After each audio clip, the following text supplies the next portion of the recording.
Hello, children. Today we shall study Chapter 3 Changes in Mode of Transport from your SST book. Here, the very first question arises: what is transport? Carrying people or goods from one place to another is known as transport. And for this movement, we use several means of transport through roadways, waterways, or airways. So, in this chapter, we are going to study how the changes occurred from the early time to modern time. In the very beginning, early men used to move from one place to another on foot. They also carried load on themselves or used animals. They also used sledge of early version without wheels. Early men then noticed a log of wood rolling down and realized that if they attached some round object under a sledge, it would be easier to move it. And this gave the idea of wheels. Later, cart with wheels became popular, which were pulled by animals, and traveling became very easier. Gradually, several inventions were made. Now we have vehicles that run on fuels such as petrol, diesel, electricity, and CNG, which made traveling even faster.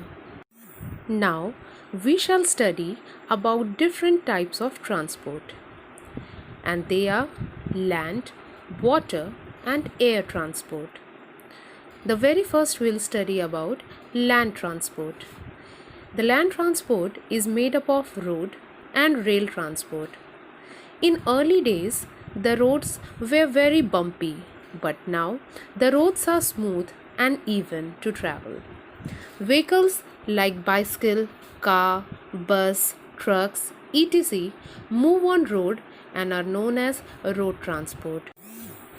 Vehicles that use rails or tracks form the rail transport.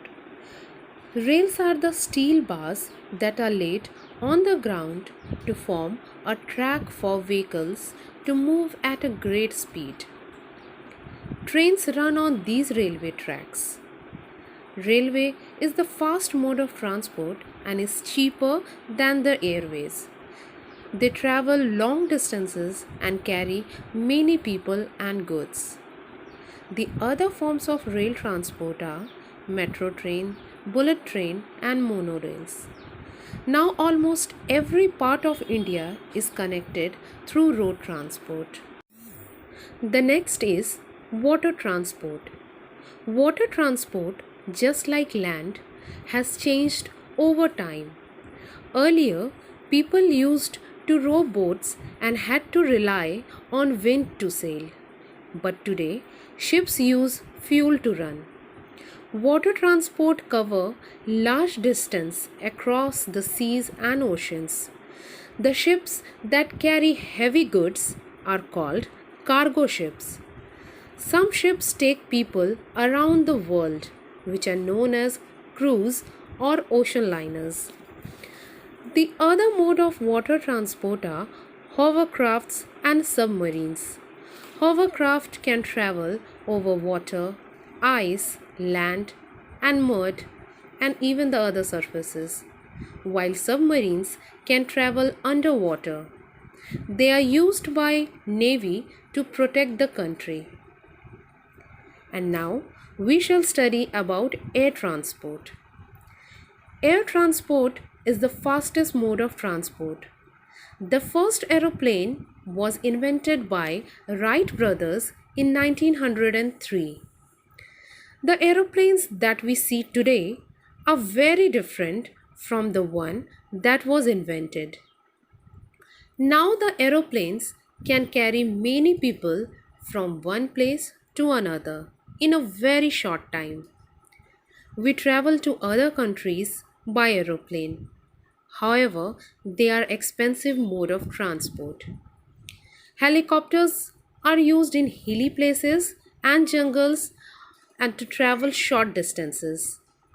They are mainly used by army to move soldiers from one place to another. They are also used to carry goods to places affected by flood and earthquakes. So, children, I hope you understood what is transport and different types of transport. In the next session, we shall study about public and private transport and also the ways to reduce the pollution. That's all for today, children. Thank you. Have a great day.